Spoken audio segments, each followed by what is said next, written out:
My name is Warren Peterson. I am a contemporary realist artist. I live in Hilton Beach, Ontario, and this is a show of my new work. Well, my parents bought me an oil painting kit when I was very young. I had a chance to try a bit of that out. Didn't particularly like oil paints too much because of the smell and the mess, and they just take too long to dry. So I found acrylics a little bit later on when I was in high school. I had an art teacher in high school who was kind of a mentor to me. He actually had painting classes after school, so the extracurricular activities were kind of fun to go to. And at the same time, he was a very good painter himself, and he had a chance to teach me quite a bit of how the paint works anyway. And the rest of the time was just trial and error at this point in time. And I've been making a lot of mistakes over 50 years of painting. Well, I'm a landscape painter.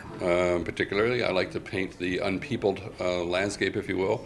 I don't typically have people or traces of people in my work because I like to let the viewer put themselves in the place of the work itself, so they can transpose themselves both emotionally and visually into the paintings, and hopefully create some sort of connection with them that way.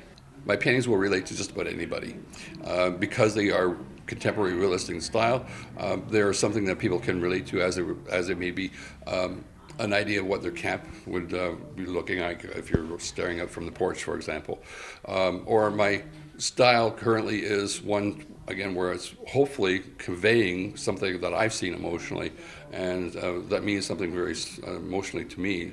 That way that the emotion that I put into the paint and on the canvas comes through, and hopefully the viewer, again, which could be anybody, would have a chance to relate to.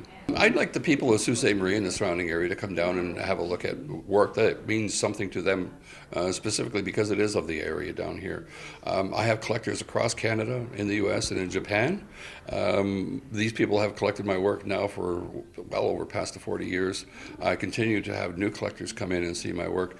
And the one thing that they always seem to take away from my work is that it creates a sense of serenity in them.